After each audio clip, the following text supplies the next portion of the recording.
আমাদের প্রায়শই কাজের জন্য বাইরে যেতে হয়। সারাদিন পরিবারের জন্য কাজ করতে করতে বাড়ির মেয়েদের আর নিজের জন্য যত্ন নেওয়ার সময় হয় না। তার উপর সামনে রয়েছে বিভিন্ন অনুষ্ঠান বাড়ি, পার্লারে যাবার মতো সময় নেই। গরমকাল তো প্রায় শেষ, বর্ষা শুরু, আর বর্ষাকাল মানে ভ্যাপসা গরম। তারপর ত্বকের মধ্যে অনেক সময় সাদা দাগ, আনইভেন স্কিন টোন, ত্বকের মধ্যে কোনো গ্লো থাকে না। তাহলে ঝটপট করে আজকের রেমেডিটা দেখে নাও। আজকের এই রেমেডিটা তোমরা কোন সময় ব্যবহার করবে, সপ্তাহে তোমরা কদিন ব্যবহার করবে, কোন সময় ব্যবহার করলে ভালো রেজাল্ট পাবে, সবকিছু শেয়ার করব। তার আগে বলবো, যে কোনো রেমেডি করার আগে একটু সময় নিয়ে ধৈর্য সহকারে করো, নিশ্চয়ই রেজাল্ট পাবে। আর এখনো যারা চ্যানেলটিকে সাবস্ক্রাইব করনি তারা চ্যানেলটিকে অবশ্যই সাবস্ক্রাইব করে রেখো। সবার প্রথমে আমি ফেসটাকে একটা টিস্যুর সাহায্যে খুব ভালোভাবে ক্লিন করে নিচ্ছি। তোমরা যে কোনো ফেস ওয়াশ দিয়েও মুখটাকে ধুয়ে নিতে পারো। এরপর ফেসটাকে খুব ভালোভাবে স্ক্রাবিং করব। তার জন্য নিয়েছি 1 চামচ টক দই আর কয়েকটা চিনির দানা। এই চিনির দানা কিন্তু আমাদের ত্বকের জন্য খুব ভালো স্ক্রাবার হিসাবে কাজ করে। এরপর টক দই আর চিনির দানাটাকে খুব ভালোভাবে মিশিয়ে নিয়ে 2 থেকে 3 মিনিট মুখটাকে খুব ভালোভাবে স্ক্রাবিং করব। মুখের মধ্যে থাকা ব্ল্যাক হেডস এবং হোয়াইট হেডসের সমস্যা কিন্তু খুব সহজেই দূর হয়ে যায়। তোমরা যদি এই ফেসিয়ালটাকে বাড়িতে করতে নাও চাও, তাহলে এই স্ক্রাবারটাকে সপ্তাহে অন্ততপক্ষে 2 দিন কিন্তু অবশ্যই করো। তারপর 2 থেকে 3 মিনিট হালকা হাতে মুখটাকে মাসাজ করে নর্মাল জল দিয়ে মুখটাকে ধুয়ে নিও। দেখবে প্রথমবার ব্যবহারেই কিন্তু তোমরা ত্বকের মধ্যে একটা পার্থক্য বুঝতে পারবে। তো আমার প্রথম স্টেপ কমপ্লিট। দ্বিতীয় স্টেপে আমি ফেসটাকে খুব ভালোভাবে মাসাজ করব। নিয়েছি 1 চামচ টক দই আর এর সঙ্গে নিচ্ছি নারকেল তেল। আমি আমার প্রায় অনেক রেমেডিতেই কিন্তু নারকেল তেল ব্যবহার করি।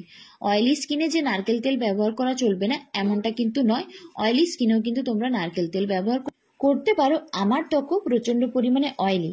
যাদের ত্বকের চামড়া কুঁচকে যাচ্ছে বা যাদের ত্বকের মধ্যে ব্রণের কালো দাগছোপ কিছুতেই যাচ্ছে না, তারা রোজ রাতে একটুখানি অ্যালোভেরা জেলের সঙ্গে নারকেল তেল মিশিয়ে ব্যবহার করো। দেখবে কুঁচকে যাওয়া ত্বকের চামড়া টান টান হবে, ত্বকের মধ্যে একটা গ্লোয়িং ভাব আসবে, ব্রণের কালো দাগছোপ কিন্তু খুব সহজে দূর হয়ে যাবে। তো আমার ফেসটা কিছুক্ষণ মাসাজ করা হয়ে গেছে। এরপর একটা টিস্যুর সাহায্যে আমি ক্লিন করে নিচ্ছি। আমার এখানে দ্বিতীয় স্টেপ কমপ্লিট হয়ে গেল। এরপর বানাবো ফেস প্যাক। তার জন্য নিচ্ছি 1 চামচ মতো বেসন। রান্নার যে বেসন হয় আমি এখানে সেটাই নিয়েছি। এর সঙ্গে আমি মিশিয়ে নিচ্ছি 1 চিমটে মতো হলুদের গুঁড়ো। রান্নার যে গুঁড়ো হলুদ আমি এখানে সেটাই নিয়েছি। আর আমি এর সঙ্গে মেশাবো 1 চামচ মতো টক দই। আমি আজকে কিন্তু এখানে কোনো জল জাতীয় জিনিস মেশাচ্ছি না, এই টক দই দিয়ে কিন্তু আমি আমার এই ফেস প্যাকটাকে আজকে রেডি করে নেব। তোমরা এটাকে হাতে পায়ে এবং গলাতেও ব্যবহার করতে পারো, তার জন্য পরিমাণটাকে একটু বাড়িয়ে নিও। তো আমার এখানে ফেস প্যাকটা রেডি হয়ে গেছে। এরপর আমি এটাকে আমার ফেসের মধ্যে ব্যবহার করব।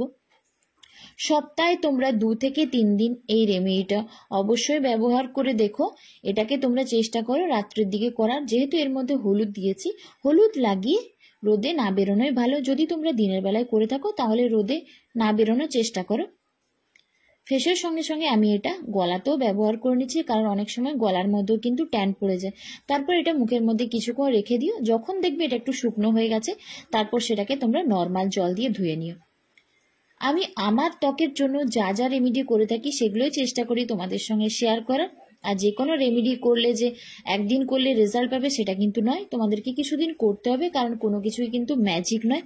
তো চলো বন্ধুরা, আজকের মতো টাটা। সকলে খুব ভালো থেকো, সুস্থ থেকো, সকলকে অনেক ভালোবাসা। আর এই রেমেডিটা কিন্তু তোমরা অবশ্যই ট্রাই করো। আর সবশেষে তোমরা যে কোনো ধরনের একটা টোনার এবং ময়শ্চারাইজার অবশ্যই ব্যবহার করে নিও।